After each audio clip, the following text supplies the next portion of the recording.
पिछले लेक्चर में दोस्तों हमने पढ़ लिया था कौन सी यूनिट फिनिश की थी, यूनिट सेकंड ऑर्गेनिक केमिस्ट्री। ठीक है, ऑर्गेनिक केमिस्ट्री में हमने फिनिश की थी फर्स्ट यूनिट में केमिकल नेचर ऑफ बॉन्ड पढ़े थे, यानी लोकलाइज्ड, फिर रेजोनेंस पढ़ा, रेजोनेंस की कौन कौन सी गतिविधि होती है। उसके बाद अपनों ने क्या पढ़ा, hyper conjugation, cross conjugation finish किया। उसके बाद टोटोमेरिज्म फिनिश किया। टोटोमेरिज्म फिनिश करने के बाद अपने आए कुछ अलग मैटर, हाइड्रोजन बॉन्डिंग वाला आया, bond weaker then covalent compound वो आया। और उसके बाद अपन एरोमेटिसिटी जो बहुत बड़ा टॉपिक था उसको फिनिश किया, होमो एरोमेटिसिटी को फिनिश किया। उसके बाद अपनों ने किसको फिनिश किया, साइक्लोडेक्स्ट्रीन, क्राउन ईथर। और उसके बाद अपनों ने किसको फिनिश किया, साइक्लोडेक्स्ट्रीन फिनिश कर दिया, क्राउन ईथर फिनिश कर दिए, कैटेनिन और प्रोटेक्सिन फिनिश कर दिए। आया ना समझ में, आया ना बोल। अब देख इसमें तेरे क्या पढ़ना है, फिजिकल केमिस्ट्री सेकंड यूनिट है थर्मोडायनेमिक्स। थर्मोडायनेमिक्स में अपनों ने सेमेस्टर फर्स्ट लगा दिया है, वो या तो अपने इस दिसंबर में होगा या जनवरी में होगा, इसलिए जितना हो सके उतनी मेहनत करने की कोशिश करें, कवर अप करें यूनिट को। गाइस 5 यूनिट दे दिए इन्होंने, तो अपने क्या करना है, एमजीएस यूनिट में अपने मिनिमम 4 यूनिट तो याद करनी है कंठस्थ तरीके से। ठीक है, अब इसमें देखिए अपन को क्या करना है, देखते रहिए, मजे लीजिए। ठीक है, थर्मोडायनेमिक्स से अपन स्टार्ट करने वाले हैं। सबसे पहले इसकी व्याख्या की बात करते हैं।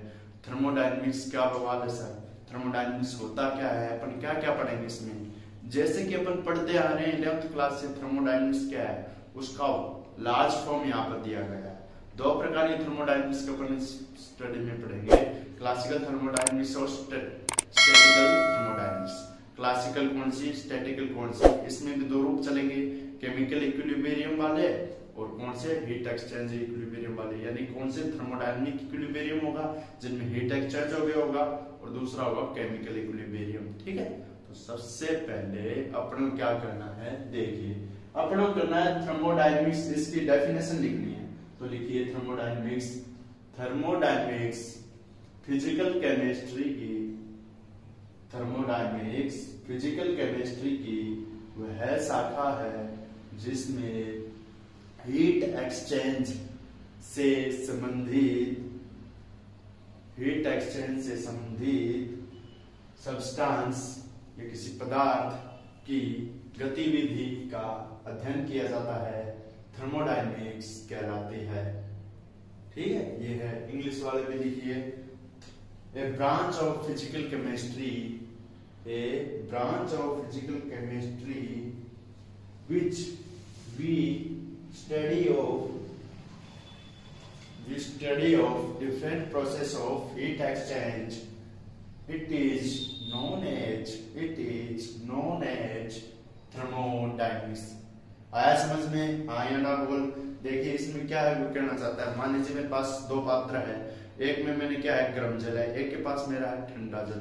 तो गर्म जल और ठंडा जल में अंतर क्या है, हीट किसकी ज्यादा है, ठंडे वाले की या गर्म वाले की, गर्म वाले की ज्यादा है। लेकिन कुछ समय बाद क्या हो जाएगा, सिस्टम और सराउंडिंग के बीच में हीट एक्सचेंज हो जाएगा। तो गर्म जल ठंडा था वो क्या हो जाएगा, जैसे वाष्प बना तो वो ठंडा हो जाएगा। ठीक है, धीरे धीरे से उसकी क्या हो जाएगी, वेपर बनना स्टार्ट हो जाएगी, जिससे वो ठंडा हो जाएगा। तो अपन क्या कहेंगे, इसमें अपन को दिखाई नहीं देती है प्रोसेस, लेकिन अपन क्या कहेंगे, सिस्टम और सराउंडिंग के बीच क्या हो गया है, हीट का एक्सचेंज हो गया है। तो इसी हीट एक्सचेंज को अपन क्या कहते हैं, थर्मोडायनेमिक्स में अपन क्या करते हैं, स्टडी करते हैं। अब देखिए थर्मोडायनेमिक्स, इसमें शॉर्ट टर्म में लिखा थर्मो प्लस डायनेमिक्स, 2 वर्ड थे इसमें।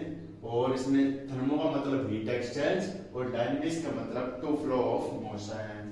अब इसके बाद देखिए अपन क्या करना है, टाइप ऑफ सिस्टम, यानी कितने सिस्टम होते हैं, 2 प्रकार के सिस्टम होते हैं। कितने प्रकार के, 2 प्रकार के, ओपन सिस्टम और क्लोज सिस्टम। सबसे पहले अपन क्या अध्ययन करना है इसमें गाइस, अपन को देखना सिस्टम है, वो सिस्टम किस प्रकार से होता है, यानी जो सिस्टम होता है वो अपन किस प्रकार से होता है। सिस्टम के लिए अपन ने क्या करना है, सिस्टम सराउंडिंग बाउंड्री। तो अपने सिस्टम ब्रह्मांड का वह सूक्ष्म भाग होता है जिसमें अपन क्या करते हैं, सिस्टम में किसकी स्टडी करते हैं, हीट एक्सचेंज की। यानी कोई टुकड़ा ले लिया स्पेसिफिक अपन ने, टुकड़े लेने के बाद इसमें जो ब्रह्मांड का सूक्ष्म भाग है और उसके बाहर जो क्या होगी, बाउंड्री होगी, और उसके अंदर बाउंड्री वाला पार्ट होगा। तो बाउंड्री होगी वो मेनली किसके लिए पॉसिबल है, बाउंड्री पॉसिबल है heat exchange and work done at boundary, यानी जो भी हीट एक्सचेंज होगा और जो वर्क डन होगा वो बाउंड्री से देखा जाएगा। तो अपन क्या कहेंगे, सिस्टम और सराउंडिंग के बीच अगर हीट एक्सचेंज हो रहा है, जैसे मेरे पास एक पात्र है यानी हॉट वाटर इन बीकर, किसी प्रकार से मान सकते हैं, यानी बीकर में अपन क्या लिया, हॉट बीकर, हॉट वाटर, जैसे अपन क्या लिया, कुकर ले लीजिए, आमतौर पर अपन गर्म जल लिया तो अपने कुछ टाइम बाद वो ठंडा हो जाएगा, तो अपन क्या बोलेंगे, ओपन सिस्टम। सिस्टम व सराउंडिंग के बीच हीट व मास दोनों का एक्सचेंज होता है, यानी हीट व मास, हीट का तो होगा मां भगवान कसम मास का भी हो जाएगा, मास का कैसे हो जाएगा, देखिए अपन गर्म जल का अपन क्या करेंगे, उसका अपन मास नाप लेंगे और दूसरे का मास नाप लेंगे, जैसे वेपर जाएगी उसकी मात्रा कम होगी, मात्रा कम होने के कारण क्या हो जाएगा, मास भी कम हो जाएगा, ठीक है, उसका डेंसिटी के कारण हो जाता है, ठीक है। ये hot water in open beaker. दूसरा आता है क्लोज सिस्टम। क्लोज सिस्टम कौन सा, जो क्लोज हो, जिसमें क्या हो जाता है, सिस्टम और सराउंडिंग के बीच किसी प्रकार का हीट एक्सचेंज नहीं हो, और बाउंड्री क्या होती है, बाउंड्री सिस्टम और सराउंडिंग को क्या करती है, सेपरेट करती है। मान लीजिए दो ईंट है, उसके बीच में जब अपन कोई भी मसाला लगाते हैं या सीमेंट भरते हैं तो वो बाउंड्री है, उस प्रकार से माने आप, ठीक है। तो हीट और मास दोनों का एक्सचेंज नहीं होता, वो किसमें नहीं होता, थर्मस में। थर्मस में अपन गर्म जल को रख देते हैं तो वो कई दिनों तक क्या होता है, गर्म ही रहता है, बहुत कम होता है तो उसमें, लेकिन हो तो जाता है, लेकिन ये पॉसिबल सिस्टम नहीं है कि हीट का एक्सचेंज नहीं हो पूर्ण रूप से, ठीक है। आया ना समझ में, आया ना बोल रहे, ठीक है। अब इसके बाद अपन थर्मोडायनेमिक्स पढ़ लिया, इसके छोटे टर्म पढ़े, छोटे बेसिक देना जरूरी है, ये बेसिक है, ठीक है। अब इसके बाद बेसिक में अपन क्या करते हैं, प्रॉपर्टीज ऑफ सिस्टम, दो प्रकार की प्रॉपर्टीज है वो देख लीजिए आज। प्रॉपर्टीज ऑफ सिस्टम, सबसे पहले लिखिए एक्सटेंसिव प्रॉपर्टीज। एक्सटेंसिव प्रॉपर्टीज ऐसी प्रॉपर्टी जो सिस्टम की क्वालिटी यानी गुणवत्ता पर निर्भर करती है, वो क्या कहलाती है, एक्सटेंसिव प्रॉपर्टीज कहलाती है। एक्सटेंसिव प्रॉपर्टीज कहलाती है, जो क्या करती है, क्वालिटी, एक होती है क्वांटिटी, एक होती है क्वालिटी, यानी जैसे अपन प्रोडक्ट की पूछते हैं इसकी क्वांटिटी क्या है और क्वालिटी क्या है। क्वांटिटी होती है मात्रा, जैसे मेरे पास 2 ग्राम क्या है, माने 2 ग्राम मेरे पास सोना है, ऐसे माने, ठीक है, और एक में मेरे पास क्या है, 5 ग्राम सोना है, तो मैं उसकी क्या बता रहा हूँ, क्वालिटी या क्वांटिटी, उसकी बता रहा हूँ मैं क्वांटिटी।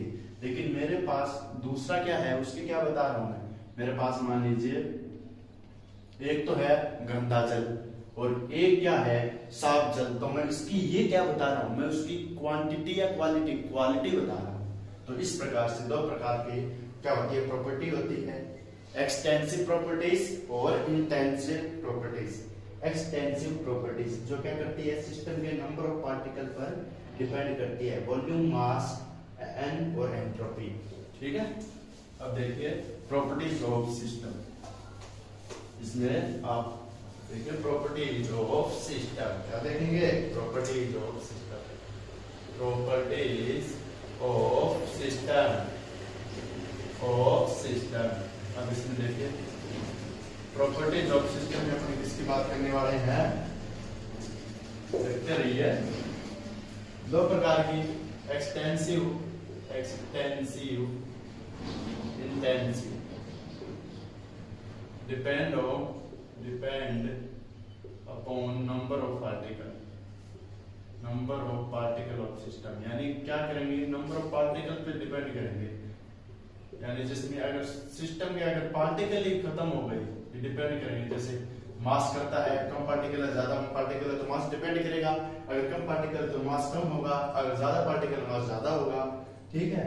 उसके बाद क्या है, ये डिपेंड किस पे करता है, मास, वॉल्यूम, आयतन पर, और क्या करता है, एंट्रोपी, एस, जैसे एस से रिप्रेजेंट अपने करते हैं, और एन से, एन नंबर ऑफ मोल, ठीक है, N number of mole, mass, volume, entropy. Entropy क्या होती है, अव्यवस्था होती है, किस सिस्टम में अव्यवस्था आ जाती है पार्ट के कारण, वो क्या होती है, एंट्रोपी होती है, ठीक है।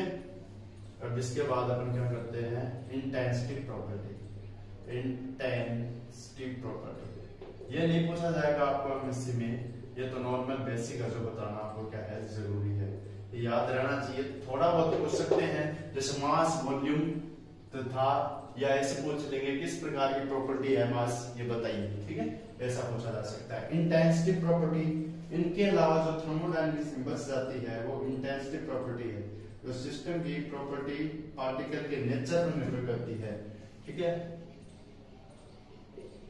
System properties depend